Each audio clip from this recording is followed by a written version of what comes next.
Hello everyone and thank you for joining me. For today scribble or drawing, I will be using a fountain pen that in my opinion it's a little bit more special.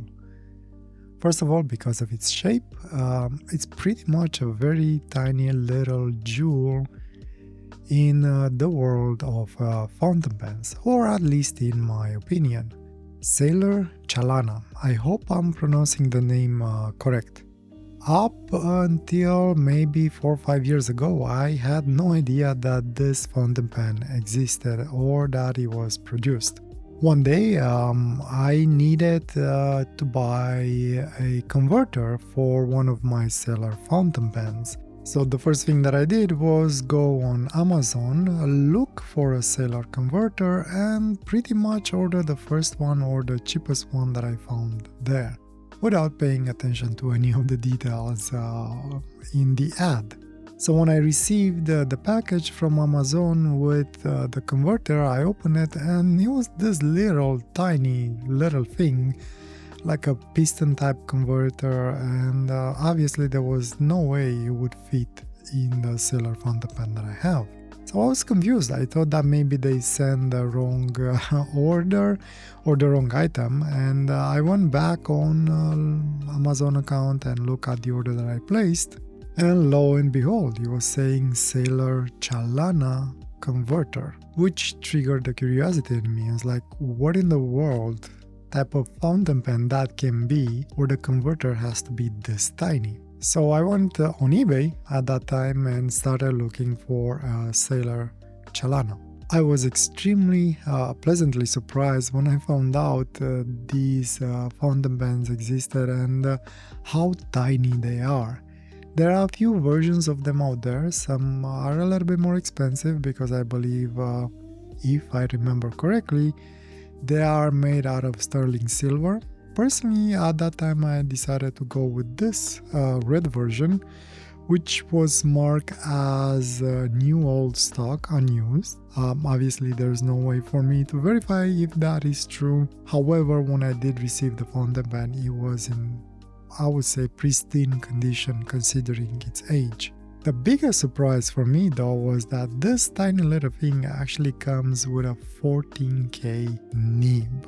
And I mean it's tiny. It's like the fountain pen itself, it's a little jewel, but the nib, it's a little jewel of the little jewel. It's so tiny, it's almost hard to comprehend how can they actually make. Especially when you look at that feed is well built. Personally, I was not able to see any seams from the injection process, so whoever built this fountain pen definitely put a lot of attention in it, and I love it. I love it a lot. The construction of the pen, it's mostly metal as far as I can tell, with maybe the exception of the section, which feels a lot like plastic. My model came in this red version with gold trims, and again the section, it's a little bit of a burgundy. It's a darker red since most probably it's plastic and they couldn't match the same color, which personally I don't find annoying. It actually feels like it gives a little bit more interest and a retro vibe to the fountain pen. And the gold trims matches perfect that tiny little jewel of a nib. Even the clip, it's actually quite functional. While it's not on a hinge, it's quite springy, a little bit on the stiff side, but still definitely very usable. One thing that I like a lot about the fountain pen, it's how satisfying it is when you cap it and the click that it makes. Let me try and capture it with a camera.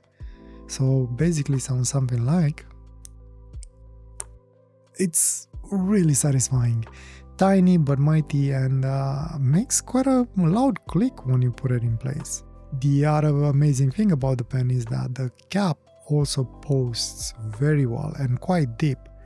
And while in theory it is a little bit top heavy when posted, because the cap being metal brings a little bit of weight in the back of the pen, is really not that bad, especially for my hand, because all that weight actually rests on my knuckle for the thumb.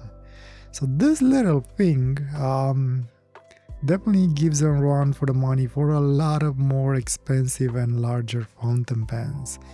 Caps beautifully, seals well, never had an issue with the ink, and by never I mean I didn't have an issue so far with the ink drying on the nib, and it pours very well, and it's pretty darn useful, easy to carry, doesn't take a lot of space. Obviously, because of its size and how thin it is, it's not really for everyone. Not everyone will be able to use it. But, you know, in a rush, for a quick note, as you're on the road, I think works pretty well. And for drawing, I think works extremely well.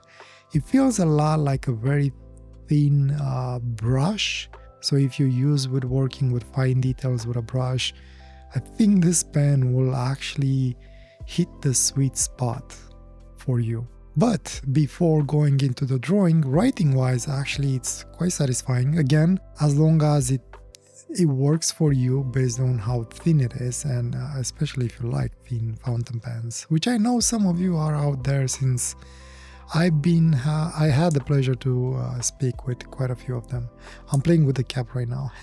I like it. It's so satisfying. Anyway, back to the pen. So for the writing and for the drawing, I decided to go with a new ink that I recently purchased, which is the Iroshizuku Fuyu-Gaki. Hopefully I pronounced that correct.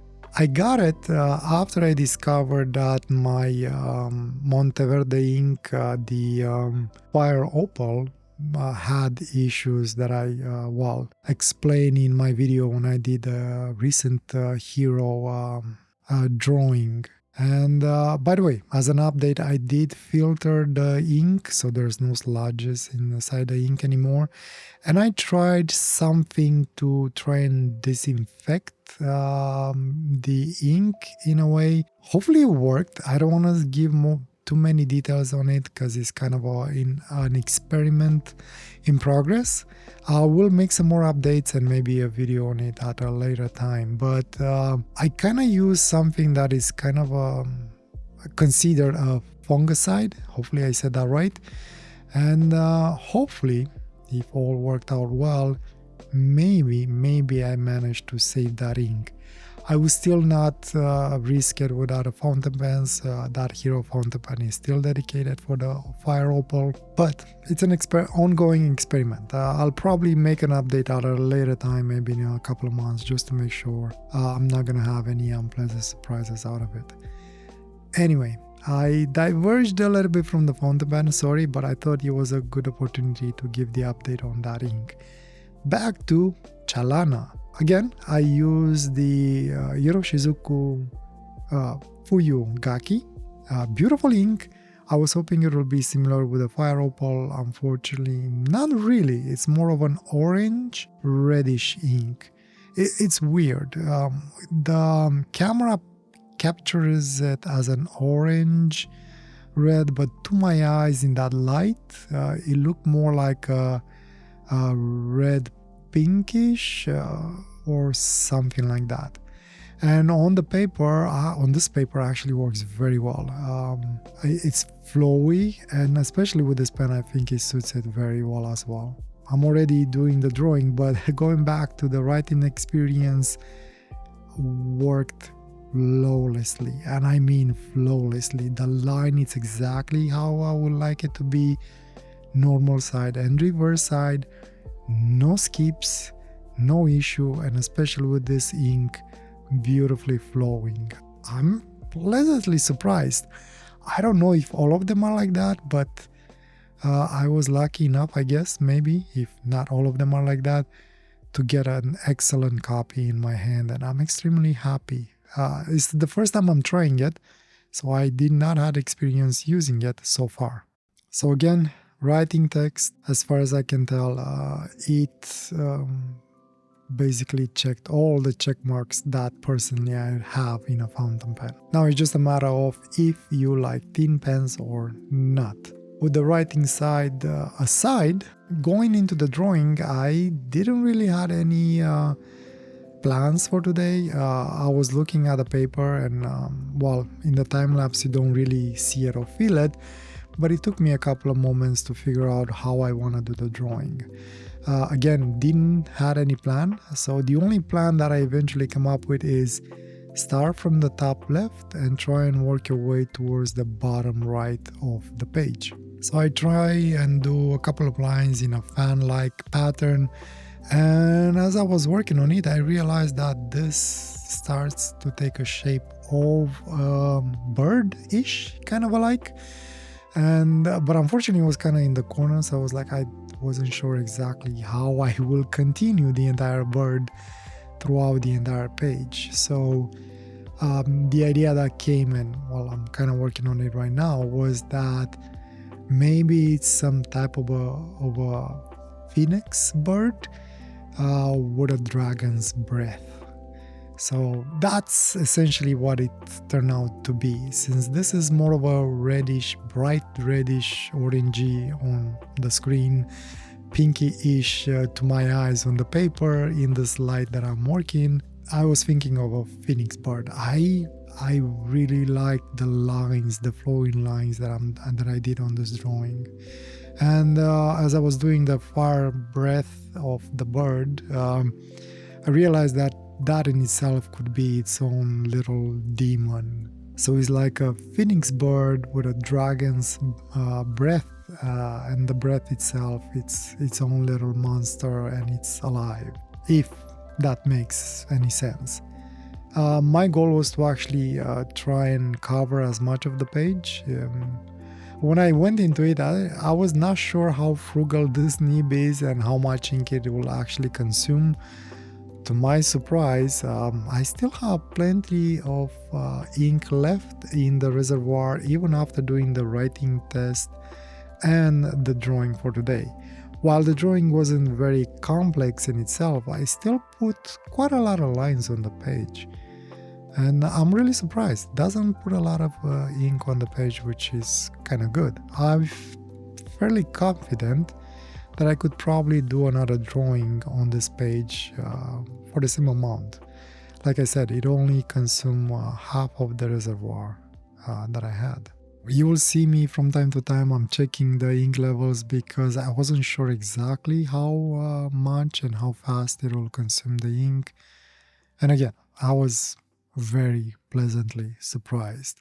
Going back to the drawing, I was trying to consume as much of the ink, so I kind of went for broke, trying to cover as much as I wanted from the page, but at the same time I was trying to be conscious of how I do the lines. I didn't want to overdo the drawing. So I kind of did achieve my goal. I started from top left and eventually I did end up on the bottom right of the page. I tried again to find that balance as much as possible, and the only way that I could have done that goal, going top left, bottom right, was to extend the wings of that bird as much as possible. And I have to say, in the end result that I got, I like it. This is one of the drawings that I personally like a lot, and I mean a lot.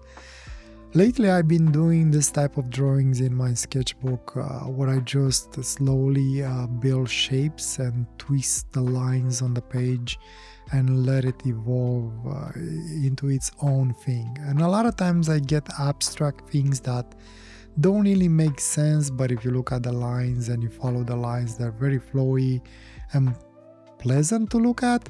Not necessarily they eventually show something like I did in this case. But the drawing for today, the way it evolved with the fine lines that I put on the page, is definitely one of my favorite drawings that I have done in a long time. And I think I might try and continue on this theme for a while. Speaking of lines, this fountain pen is ideal and perfect for fine details. It's amazing. I have no words to describe how happy I am that I eventually purchased this fountain pen, and how happy I am with the lines that he actually puts on the page.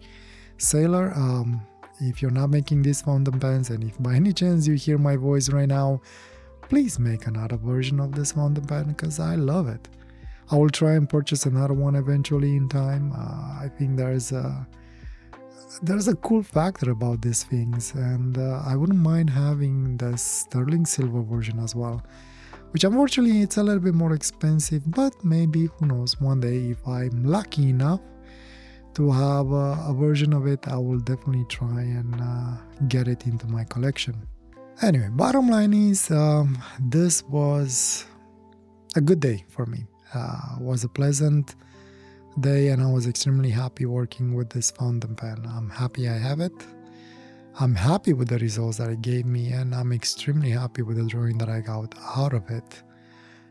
I personally 100% recommend this fountain pen if you have the means and the money to purchase it, and of course if you think a thin fountain pen like this can actually fit you and you can use it. Like I mentioned, perfect fountain pen for carrying around, since it doesn't take a lot of space. It's so thin you can pretty much put it in any hole of your purse, which could be a bad thing. You can get it lost very easily in the purse or in your backpack. But at the same time, if you're the kind of person that does fine line work, especially with a brush, I think this might be a good contender for that type of drawing. Anyway, I'm rambling again, which, well, is kind of the theme of my videos, but maybe too much this time. So I'll stop here. 2 huge thumbs ups for this little thing. And let's see what next video will bring. I don't know exactly what I'm gonna bring on the plate, but I guess we'll see together if you're gonna join me again. And if you made it so far, thank you very much for watching the entire video. It's definitely appreciated and it definitely helps me. With that said, thank you for joining me. I wish you a wonderful day or night, whatever you are. Take care. Bye.